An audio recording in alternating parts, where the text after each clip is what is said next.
Low carb liquor. No. Low carb coffee liqueur. Okay, we're gonna get this right. I'm gonna teach you how to make a low carb coffee liqueur. Hey y'all, hey, Erica and Jason from Time to Shrink, and it's time for another episode of Time to Drink. There we go. Alright y'all, tonight we are doing kind of a requested episode. We are going to teach you how to make our Kahlua, and then after, this is what it looks like, but I'm going to take you through it start to finish how you make a Kahlua. Ours has rum and vodka in it. Kahlua traditionally has rum. Right. Coffee liqueur traditionally has vodka. This is just our little twist There on we it. go. But it's all low carb. Thanks for the help, babe. And it's delicious. Hey, Thanks for the help. I was having trouble getting that out, y'all. This is not in our cookbook, so we will be sharing the entire recipe right down below. And you'll see the whole process here. yeah, you're going to see the whole process. Let me just take you through it. Special and then, edition. Yeah, let me take you through it, and then we'll come back here and we'll make a few drinks real quick. Alright y'all, now we're going to go ahead and make the Kahlua. I promised I would show you exactly how to do it. You can either do rapid infusion Kahlua, or you can do one that takes about a month to 6 weeks. So obviously I'm going to show you the rapid infusion because you don't want to hang out with me for the next 4 to 6 weeks to see the result.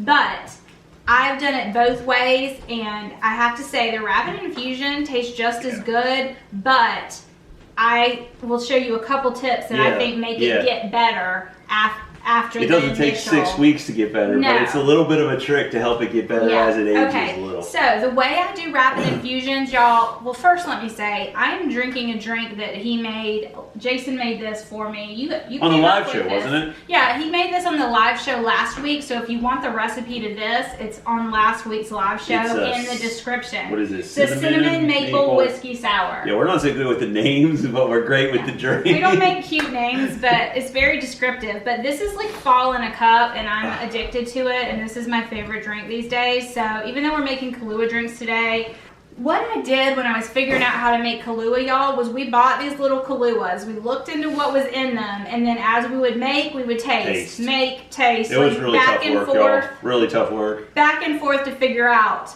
how to make it taste as much like this little on-brand Kahlua. And what I thought I knew ahead of time was that Kahlua was made with vodka, but Kahlua, the coffee liqueur brand, is actually rum. Yeah. But we're using a mix of both. Yeah, the first time I made it, I did more vodka and less rum, but we think it's going to turn out better this way. This is the first time that we're making it this way, so we'll taste it and let you know if I was completely off base. I actually have another Kahlua that's still left from that vodka one, so we can taste them. We'll do that and tell y'all what we think. Definitely. So, rapid infusion. Long story short, it's in my book. I teach you how to do it in the book, and I give you lots of different ideas of what you might want to use. You can flavor your own vodkas that way and keep it low carb, or whatever alcohol you want to infuse. Now, do you have a link to this apparatus in the book? I will have a link to this. Is that in the book? This is absolutely linked in the book, but we'll link it down below too.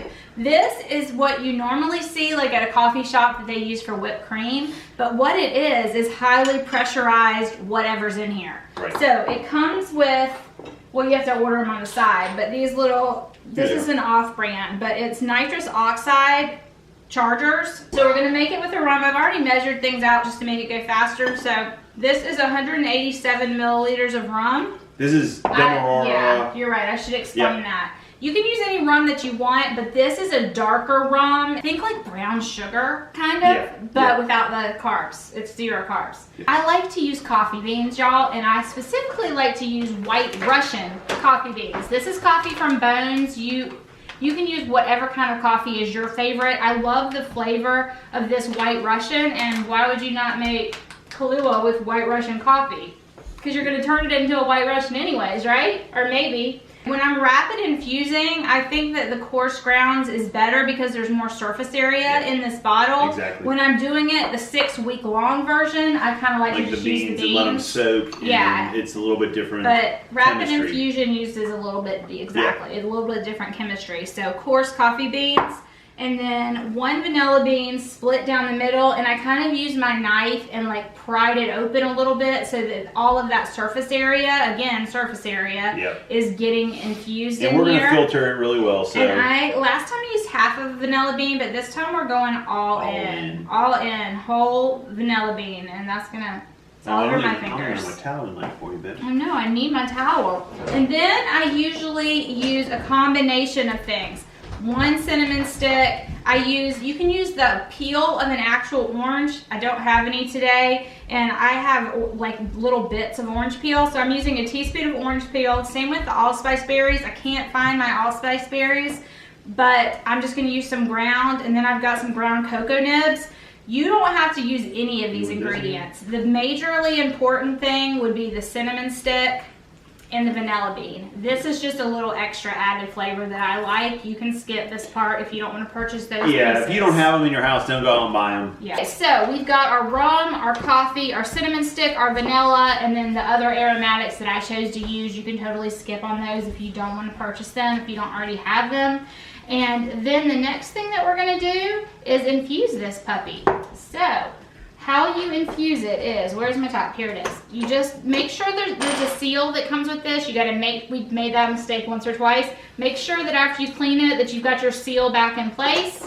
Okay, so you take a charger and you just drop it down in this, and then you twist it on. I don't know if y'all are going to be able to hear this or not, but let's see if you do. It makes a really like hissing noise. So yeah, I don't know if y'all heard that, but it made a hissing noise, and then once that noise is done, I shake it for about 20 seconds or so. I don't even know if you need shake it like you mean it. Are you doing 2 charges on this one? Yes, I am. Now, technically, the instructions will say you only ever use 1 charger when you're charging these things, but always follow the instructions. Yeah. Always follow the instructions. But I learned through the mixologist grapevine that if you double up on the nitrous oxide in here, it really does that infusion. So, I don't know if you heard that, but that's in there. Again, it's feeling really, really cold now. And I'm going to shake it again. I don't know that I really need to, but I feel like there's all that surface area that needs to like be exposed to my rum, right? So then what you want to do is let it sit for like 20 or 30 minutes, okay? Like ideally 20 minutes or so, just to let that surface area have a little more time to infuse. And we are not going to wait that long tonight because I want to show you. So, all right, so I'm going to take my Boston shaker. And I usually do this over the sink, but I think we'll be okay. What we're trying to do is get the pressure out, but if it sends any kind of liquid out, we're gonna try and catch it. There we go. So if it's not opening very, very easily, I would do that process again, because this is not hard to open. Now, this is the hardest, most laborious part, is you've got to get all that coffee grain gone, right? So what I do is I do like a 2 or 3 step strain, and what we've found is that this is my favorite strainer. Like I use this all the time when I'm making soup, when I'm doing soup broth or soup stock. So first we're going to go through here, and then we're going to go through this really, really fine coffee strainer. That's just our coffee. That's from our coffee pot. This is just from the coffee pot. Right. Yeah. Nothing fancy there. Nothing fancy. So we're going to do this strain first and just dump it in, Jay. I'm going to pull out the vanilla beans, and I'm going to pull out the cinnamon stick, and I'm going to have Jason just rinse them off just to get the coffee off, if you'll rinse those off for me. So I'm still seeing some, so I'm probably going to do this one more time. All right, so what I'm going to do is get the bottle that I'm going to ultimately put this in, and we're about halfway done, y'all. I take my vanilla bean. This is my little special trick. I take my vanilla bean and put it in here, as well as my cinnamon, so that as the whole time this sits on my bar over the next few weeks to months, it's infusing a little bit more and a little bit more and a little bit more. And I'm telling you, it's gonna taste good now, but it'll taste even better in a week or 2. So I mean, these are expensive ingredients. Vanilla beans are not cheap, so you know, use it up, double it up. So now we're gonna take this little contraption. I mean, this is ridiculous, but I have a little funnel. That's how it's made to work, honestly. I have a little funnel and I have a big funnel. The little funnel fits into here, but this gives me less room to mess up. Here's my really fine filter, and we're gonna go. I can see. It shouldn't need to catch anything, but there it did a little bit. We haven't added any sweetness, and Kahlua is sweet, right? So what we're using is this liquid wholesome allulose. It's a liquid allulose. If you have granulated allulose and you don't want to buy this, go ahead and make yourself a simple syrup by combining 1 1/3 of the allulose to 1 cup of water and make your own simple syrup that way. But I just save a step and buy this liquid allulose for when I do this. It doesn't really change the cost for us. It doesn't change the cost. It's just, so what we have here is 1/2 cup of the liquid allulose, 75 milliliters of vodka, and 125 milliliters of water. We're using that to cut down on the alcohol content, and this we made a really strong base. So we found that it needed to have some water to cut it. Otherwise, your Kahlua is going to be seriously strong. And it's going to be seriously strong anyway. Yeah, but you don't want your Kahlua to be insanely strong, because usually drinks that are made with Kahlua, you add other alcohols to as well, right? So that is it. Here's your Kahlua. Put a little label on it, and you've now got Kahlua, y'all. So we're going to put the Kahlua in the middle one. So this is the straight up store-bought high carb. Very high carb Kahlua. Very high carb. And then we're going to take our new one. This is our rum base. Pour a little bit. This Kahlua one has more rum. When I originally made my recipe, I used more vodka. My vodka to rum ratios, I totally flipped this time. So now we're going to take this one that's been sitting for a while but is mainly vodka. So taste the Kahlua first. Straight up Kahlua. And then we'll taste our coffee liqueurs. Tastes like Kahlua. It does. Very surprising that it tastes like Kahlua, huh? Okay. I like that better than this one. I already know because I've had this one. My new version is way better. Oh, yeah. It's way more just like this. Yeah. Rum based. Yeah, it's because this is rum based and this was vodka based. Like night and day. My vodka one was, we thought it tasted good, but I could never like feel like it tasted just like this. This one is more 1-to-1. This one tastes off the charts. This one is more complex with the rum flavor. This you're getting just a lot more of the coffee taste. This is just, the vodka doesn't offer quite as much. If you want straight up coffee liqueur, something that's alcoholic but tastes exactly like coffee, go with this. Because even all of the layers of flavor that I put in this, it still pretty much tastes like I'm drinking coffee. Yep. With a little bit of a burn of vodka, but we use good quality, so it doesn't even really have a burn. No. And then this one, like, I'm really proud of this one. Yeah, it's a little bit more complex. You can really pick up the rum. I'm tasting the flavors, not just the rum and the sweetness. I'm tasting the flavors, and the longer it sits, like I said, that cinnamon and vanilla. Anyways, okay, we're gonna clean up here a little bit, and then Jason's gonna make a few Kahlua drinks for y'all. We have, I think, 3 drinks that we're gonna make. 4, I think. 4? I don't remember. All right, we'll see you in just a second. Let me clean this up. All right, so I've walked you through how to make your coffee liqueur, Kahlua, whatever we want to call it. And Jason is going to kind of take over now and show you some drinks that you can do with this. We had a lot of requests for certain drinks and for the Kahlua in general, how you would possibly make that low carb. So I hope that was helpful, and it really is pretty easy. So Jason, you tell us. All right. Well, what are the most requested drinks with coffee liqueur? The Russians, a lot of people ask for a black Russian, and a lot of people ask for a white Russian. So we're going to show you that. Super simple. We're going to show you that right now. Okay. Right. Black Russian coming up. Very easy. Don't need that yet. But if y'all know me, you know what's coming. I got the vermouth out. Stay tuned. All right, Black Russian, 2 ounces of vodka. Can be any kind of vodka you want. We like this local rye vodka. It just has a special flavor to it. Building this right over the ice. 2 ounces of vodka. 1 ounce of coffee liqueur. And there's your Black Russian. It's that simple. Give it a little shake in the glass if you want. Enjoy. I like it. It's a classic drink. I think it's very good. I just feel like you've already got all the rum and vodka in this, and then you're just adding more vodka, right? Oh, you gotta be careful with these, y'all. You gotta be careful with these, let me tell you. Yeah. All right. You don't want a Black Russian? Take you 1 ounce of cream. There's your White Russian. It's that White simple. Russian. It's that simple. Now that is absolutely. Use a cinnamon stick to stir it. Yeah, use a cinnamon stick. Leave it in there. You can even put a little sprinkle of cinnamon on top to make it more like a fall. It's enjoyable. It's very tasty. You could down those, right? And get yourself in trouble. It's very tasty. All right, so those are the easiest two right there. This next drink, we did a live stream. Every Friday night we have a Time to Drink episode, but we're trying at least once a month to do a live stream, and it was so fun. We did it last Friday. It's still up if you want to go watch it. We had a lot of fun, but one of the people on it, hi Hazel, one of the people, Cindy. Why can I not say that word? Cindy. I called her the wrong thing, the whole thing, and I was staring right at it. I just can't speak apparently.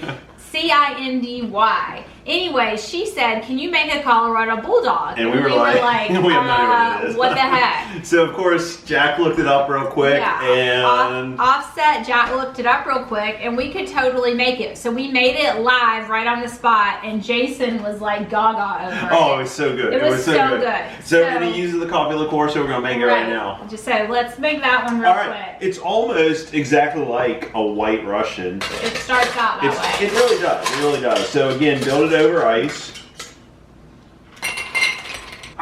For the Colorado Bulldog, you only need an ounce of the vodka. Okay, so that's the difference. Ounce of the vodka. How much? What percent was this? An ounce is 20. This is 20% alcohol, so it's not extra potent. We had made one that was extra potent, but we've made a few variations, and this is the one we landed on. Go with your cream, and right there you're looking at a White Russian. So what makes this a Colorado Bulldog is you top it with Coca-Cola. Right, and so we did obviously. I know it sounds like, what are you doing? But it is so good. 2 ounces does the trick. So, whoa, and splash it all over the place. Making a mess, babe, making a mess. And it just gives that kind of frothy. Yeah, you could also, we were thinking use root beer maybe. Yeah, it gives kind of that root beer float type of feel to it. So, it's so good. I mean, they're just. It's good. They're really good. It's pretty amazing. We were very thankful for her that suggestion, and I wanted to make sure it made an episode so that we can tell you exactly how to make it. And as always on these, if we made it tonight, it will be down below the recipe exactly how to do it. So those are 3 simple drinks. They all have a little bit of a change in the flavor profile. I'm turning into you, can't talk. A little bit of a change. This next one completely different. Okay, completely different. So if these sweeter coffee liqueur drinks, kind of desserty type drinks aren't your thing, here we go. I got something for you. All right. Jason's becoming famous for the martini. All right, I gotta get my martini shaker. We thought we were ready and we weren't. Espresso martini. Here's how we're gonna make it. 2 ounces of vodka. Again, we're using this rye vodka because we just love the way it tastes. Yeah, if you're in the South, it's heirloom rye vodka. 1/2 ounce of dry vermouth, because no martini is complete without it. All right, now we're gonna go 1/2 ounce. You only need a 1/2 ounce of the coffee liqueur. It's so strong you will get the flavor. Plus you're gonna see something else here. This is a shot of espresso, 1.5 ounces. This is like a medium blend. We just freshly brewed it on our Nespresso machine or whatever it is we have. I'm gonna go with, that's 1.5 ounces of espresso. So you're gonna overfill your shaker. Right there it's filled what we would normally say. We're gonna overfill it. Make sure we get a lot of ice in there. And then I like the martini shaker for this. The martini shaker is nice because you can then just take the top off and be patient, go all the way. You'll get that nice little foam up on the edge. Eric's got something fun for it. This is just like a little cinnamon sugar, not real sugar. And then you're going to, what we're going to do with this is take a cinnamon stick. Gosh, y'all, words. And you're going to take a toothpick and go part way in there because the cinnamon stick's not going to sit out quite far enough. Or ours aren't. Or at least ours aren't. And then we're going to go in here and you just slide it down the side. But to make an even prettier presentation, I like to take the bottom of it and kind of swirl and swirl and swirl so your cinnamon is swirled around the top, and then slide that down in. There you go. So it's pretty and super tasty. You Espresso, get a little bit of cinnamon all the way Martini. around the top. You want to try it, or I could drink this. It's quite good. And I'm not a martini person generally either, but this is quite good. It's cold, it's subtle, you can taste all the elements and the different alcohols. It's a very complex drink. Yeah. It really is wonderful. If you like cocktails, it's worth making. Right. And if it's not fall, you might not put the cinnamon on the top, but I was just feeling it. I was feeling it, and it makes it, whoa! It just makes it prettier. So bon appetit. Do you say that with drinks? Probably not. Cheers. Drink up. Drink up. Cheers. So there's just a few examples of what you can do with low carb liqueur, and it is something that's pretty easy to make. It lasts forever pretty much. And we don't refrigerate it, it just sits on our bar. Yeah, remember, vodka preserves things. So if it's got a bunch of vodka in it, it doesn't need to be refrigerated. 2 to 3 months, we've had ours out easy. I think it could easily be there 6 months. It's good. It's so very good. Just like our triple sec, our Kahlua, our coffee liqueurs, any kind of the liqueurs that we make, they sit on your bar. You're going to use them over the next 6 months or so, and they're going to be just as good every time. So I hope y'all enjoyed this. I hope this answered some questions as far as how to make this and then what to use it for. And we will be back with y'all next Friday, 8 p.m. Eastern. Bye, y'all. Be blessed.